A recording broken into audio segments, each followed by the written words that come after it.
Are you looking for a phone that really lives up to all your expectations for taking great photos and videos, not just during the day, but also at night?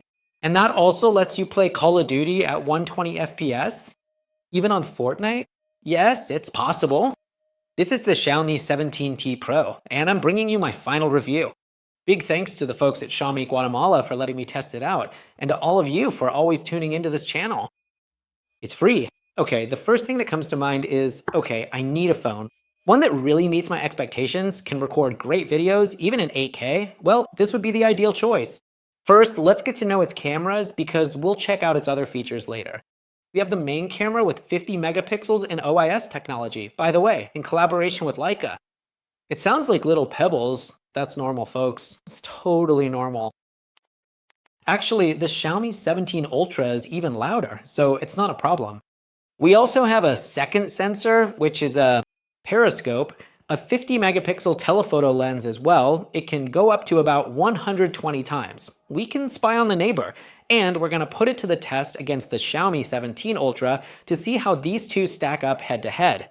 We also have this third sensor, which is 12 megapixels, 120 degrees for greater depth and a wider field of view. And this little hole right here is actually for capturing audio, basically like in 360. And then, thank you, here we have another sensor in the middle, which is the universal remote control sensor for changing the TV. And that's it. It looks like just a decoration, but it's not. It actually has a function. And we also have an LED flash over here. Meanwhile, the selfie camera is 32 megapixels. Look at how many games I've tested. How about we do a photo and video test, not just during the day, also at night. Oh, by the way, a zoom test too. Let's do it. Something that really caught my attention is how it takes photos in normal mode and portrait mode. Good color interpretation, good dynamic range, nice tone with Leica's processing. And it's vibrant and authentic, which I really liked. Above all, it does a good job cutting out around the fingers and hair. I really like the background blur it produces. Then a regular photo looks spectacular, right? But when it comes to ultra-wide mode, which is 12 megapixels and 120 degrees, it did a really good job. So both the regular photo and the ultra-wide mode have good detail. You hardly lose any, but you get a wider field of view. As for the PDAF autofocus mode, it did a great job, keeping the subject in the foreground very well focused, and the background blur looks spectacular, with hardly any loss of detail. And I also like the photos of little bugs, which come out really well, and even when recording video, it performed perfectly. This is hardly ever used, but check this out, ultra-wide mode. See that sign over there? We're going to test now how we can zoom in on the neighbor. Don't actually do it, please. This is at 50 times, then we'll try around 70 times, and then about 90 times. You can see the letters really well, right? Look, 120 by, it's perfect.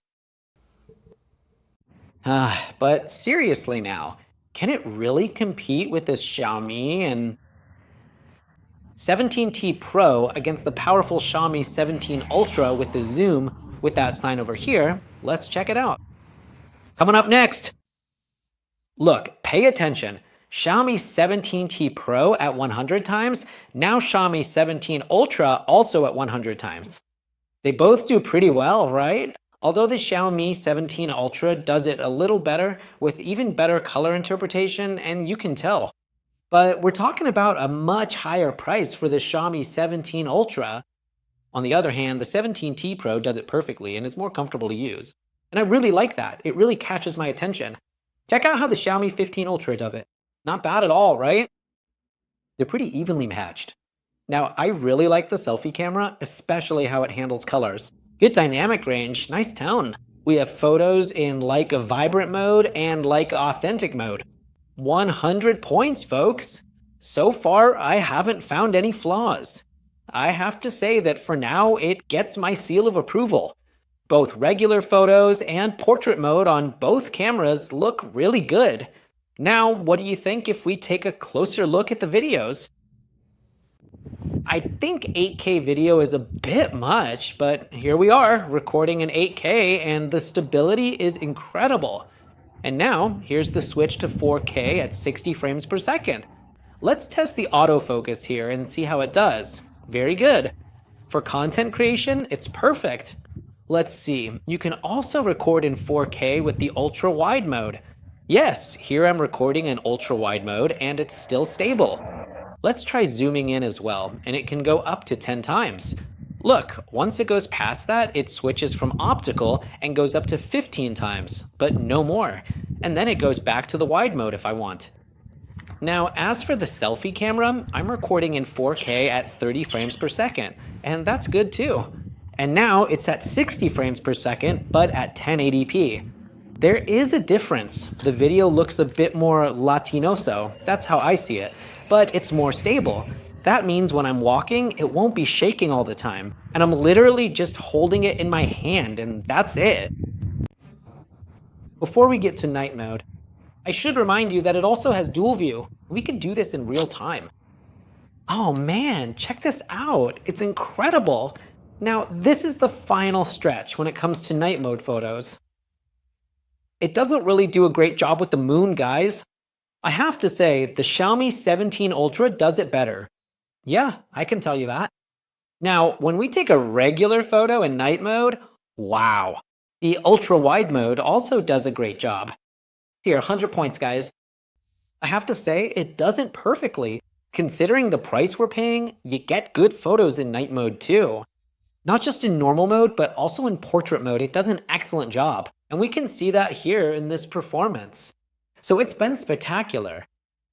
And I should also tell you that if we take photos with the selfie camera, it does lose a bit of detail. Not bad at all, but this will always depend on the lighting conditions. But overall, when it comes to the rear camera, it performs much better than the selfie camera. Although the selfie camera isn't bad at all, guys. Now, this is a recording in 4K at 30 frames per second with the selfie camera. Not bad, right? Now I move to a place with much more lighting, and it does really well. Although, depending on how I move it around, look at how it performs. There's not much noise. I really like that. Now, with the rear camera, this is a recording in 4K at 60 frames per second. I didn't dare to record in 8K, guys, but 4K is more than enough for you to get these amazing colors. But how does it look in ultra-wide mode? Look how beautiful it is. And I really like that the ultra-wide mode does such a good job. And then we get to 15 times, but it still looks really good. What do you think if we check out this kind of recording where there's less lighting? And look at how the moon looks. There's artificial intelligence supporting it the whole time. And yes, it passed the test. Now let's also talk about performance. Surely after taking photos and videos, we want to have some fun with a game. For that, we have a MediaTek Dimensity 9500 processor built on a 3nm process. We have 7,000 milliamp hours in this beast of a phone before we go. We have silicon carbide here too. And I can also say that I've played for more than 2 hours straight without stopping. Yes, folks, I'll leave that performance test for you down in the comments section below. So you can check it out, but let's talk about how it went for me real quick.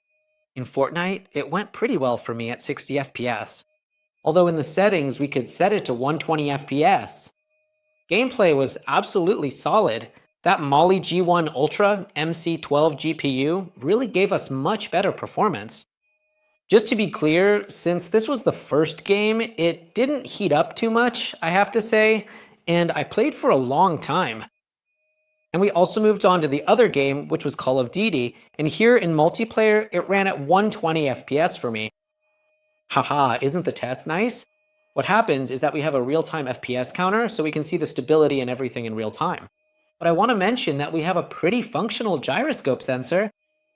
Shots to the left or right, we can hear them really well thanks to its dual speakers. The scrolling is really good. We could lower or also switch the resolution, both in multiplayer, DMZ, and Battle Royale. In multiplayer, it went really well for me. The feeling is really nice. Whereas in Battle Royale, I also got 120 FPS. Really good gameplay. I even played on that new map. It's really awesome. It's great, guys. Playing on this phone. Man, I loved it. Oh, but what about PUBG Mobile? Guess what? Also at 120 FPS. And it went excellently for us. I played for a long time. We managed to have a good match. The scrolling's really good. More than enough. And I loved it. Alright, but for the Free Fire fans, okay. Alright, let me show you a quick test here. Look, the gameplay's really good in Free Fire, 60 FPS. It actually went pretty well for me. But like a lot of people say, even an old calculator can run it. And I'm not going to leave you a longer clip because otherwise this review would last 3 hours. And for those who play on Blue Strike, yeah, I play that too, which is pretty competitive, 120 FPS. Let's check it out. Look, it looks really good with pretty high resolution. If there were more settings, I would have turned them up even higher. But it wasn't exactly the prettiest. The gameplay is really good. Scrolling is perfect. The temperature didn't get too high, at least in those games. So here in Blue Strike, I ended up playing pretty well. But guess what? When I put it through a more extensive test, so to speak, and Wuthering Waves in Genshin Impact, it reached 44 degrees, but it wasn't like, okay, this phone is no good, because the temperature is fine. If I compare it to the regular Xiaomi 17T, it reached up to 46 degrees. Damn, the processor is a bit lower, and if we do a versus between the 17T Pro and the regular 17T, the regular one gives the 17T Pro a real slap in the face, and it hurts people, it hurts, but the price is much cheaper. Please, here in Guatemala, my temperature is 23 degrees. The processor behaved like a real gentleman, a true class act. Yeah, don't come at me saying, okay, but my phone is getting hot. Bro, put a gamer fan on it. If you use a fan, the temperature will be better. The temperature will match whatever you want to ask of it. And I noticed that 2 hours playing non-stop, man. If I got paid to play, I'd be a millionaire. The test was absolute, so be aware of the consequences. If it's 30 degrees or more in your country, even just recording a video will drain the battery. Because here, we're going to talk about how much battery could I get in 2 hours of non-stop gaming.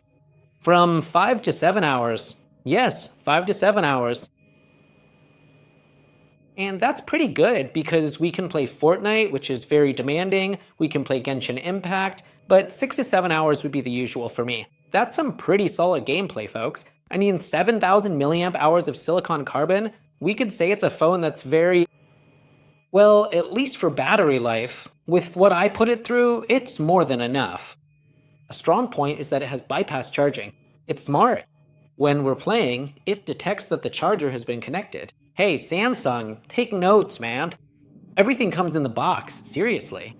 It comes with its SIM tray removal tool. In this case, I'm testing the one with 12 GB of RAM and 502 of internal storage. It supports dual SIM, but it also has electronic eSIM support.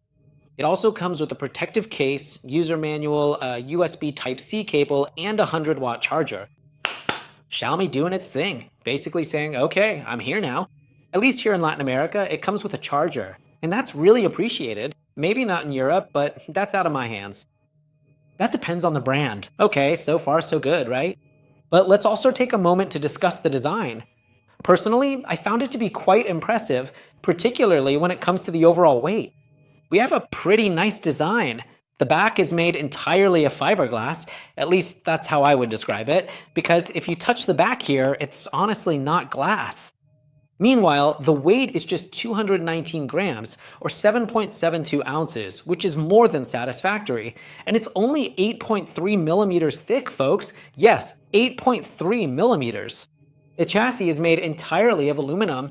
It has IP68 resistance.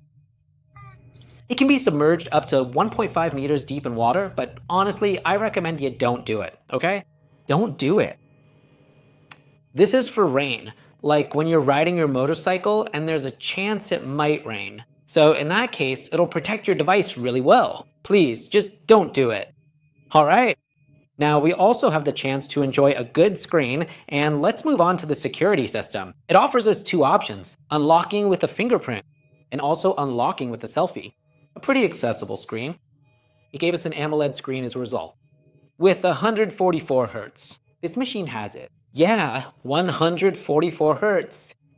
It has this huge screen, 144 Hz, with a new technology called Xiaomi Eye Care Shield. That's what it's called, where we have a visual comfort mode. At least I didn't use it. I'm not used to it. But for those who read books, it's available there. Quadruple comfort from Turby Highlight Eye Comfort, DC dimming without flicker, minimum brightness down to 1 nit. Yeah, we won't see it, but if I point a camera here, some lines appear going up and down. That's what gives us that sense of visual comfort, so we don't have at eye strain if I want. Because believe me, wearing glasses is one of the worst things. Yes, please use it. All right, we also have, for example, really good brightness here. At least in extremely bright conditions, we can reach up to 3,500 nits, folks, which is not bad at all for very bright environments. We also have durability, which comes from Corning Gorilla Glass 7 on the screen. Look at how many games I've tested. And if we talk about its software, we have some really important things, like Xiaomi HyperOS 3.0, for example.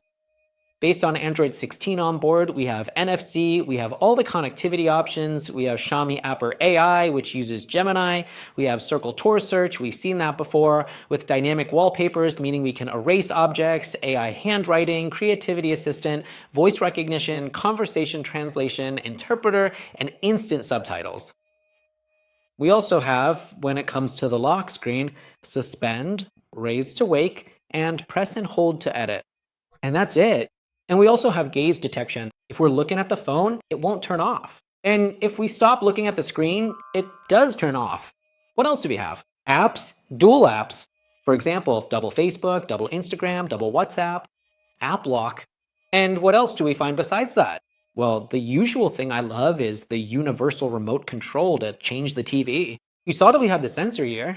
And we also have Dynamic Island. Yeah.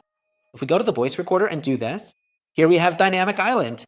If we're listening to music or doing something else, a little circle appears on the other side.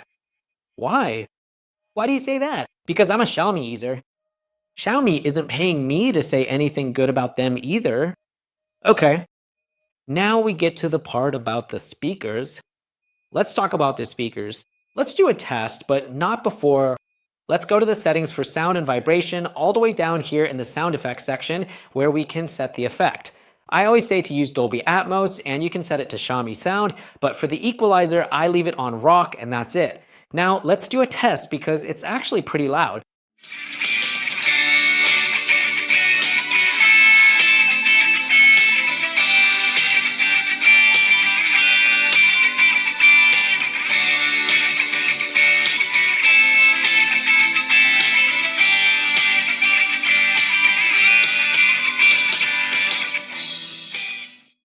All right, so we're finally back from that test.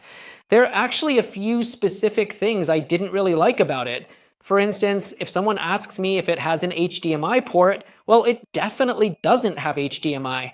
Someone else also asked if we could use this, and these are specifically from the Xiaomi brand. This is a special adapter, and the headphones are Xiaomi as well. You can clearly see the big Xiaomi brand name right here. There's the MI logo, and the adapter has it too. And guess what? When you plug it in, it says the device is not compatible. So now there's no way to come and connect whatever headphones we want. Everything is digital now, folks. This also happens with the Xiaomi 17 Ultra and the Redmi Note 15 Pro Plus 5G. And I urge them, why did they remove it? Because I use these microphones and they are really useful for me. These microphones, I have a few lying around, and they need an adapter. Well, at least this one is already digital. I shouldn't complain. But why did they do it? Yeah, there's no HDMI. There's none of that. But at least it comes with everything in the box. We already saw that the gaming performance was exceptional. It was pretty amazing, no doubt about it. A really nice processor. Dimensity 9500. The screen performed very well, 1.5K resolution. Just like the Xiaomi 17 Ultra. A 7,000 milliamp hour battery. It delivers.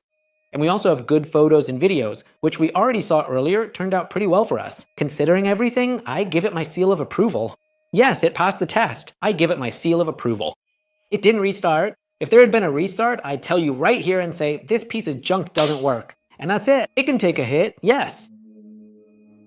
It can handle water too, yes. Does everything come in the box? Yes, it does. If there's something I didn't mention, please leave it in the comments.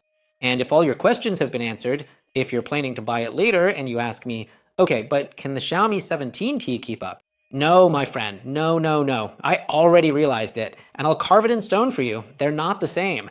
There are things that are different. Let me know in the comments if you'd like to see a comparison. That's it. Many thanks to the folks at Xiaomi Guatemala for letting us test it, and thanks to all of you for always coming to this channel.